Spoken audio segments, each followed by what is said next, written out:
کیا خواتین حیض و نفاس کی حالت میں ذکر اللہ کر سکتی ہیں؟ کیا وہ درود پاک پڑھ سکتی ہیں؟ کیا وہ اس حالت میں تلاوت قرآن کریم کر سکتی ہیں؟ اور کیا وہ اذان کا جواب دے سکتی ہیں؟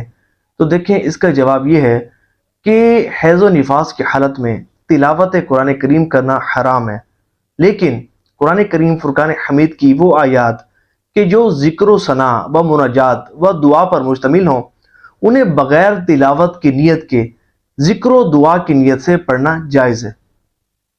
یعنی کہ حیض و نفاس کی حالت میں ذکر اللہ بھی خواتین کر سکتی ہیں، درود پاک بھی پڑھ سکتی ہیں، اذان کا جواب بھی دے سکتی ہیں، اور ہر طرح کا وظیفہ پڑھ سکتی ہیں جو کہ قرآن کریم فرقان حمید میں نہیں ہے۔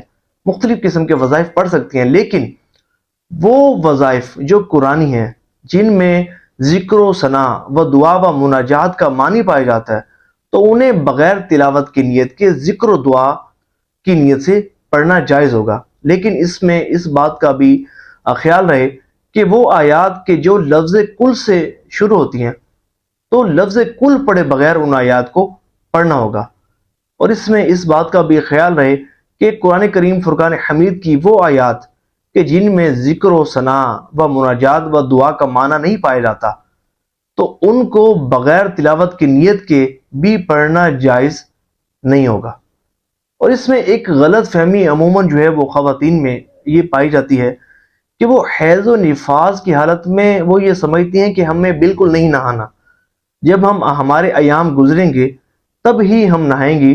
تو ایسا بالکل نہیں ہے، آپ حیض کی حالت میں، نفاس کی حالت میں بھی نہا سکتی ہیں، اگرچہ اس نہانے سے پاکی تو حاصل نہیں ہوگی، لیکن جو جسم پر غلاظت ہوگی، جو بدبو ہوگی، جو نجاست ہوگی، وہ دور ہو جائے گی۔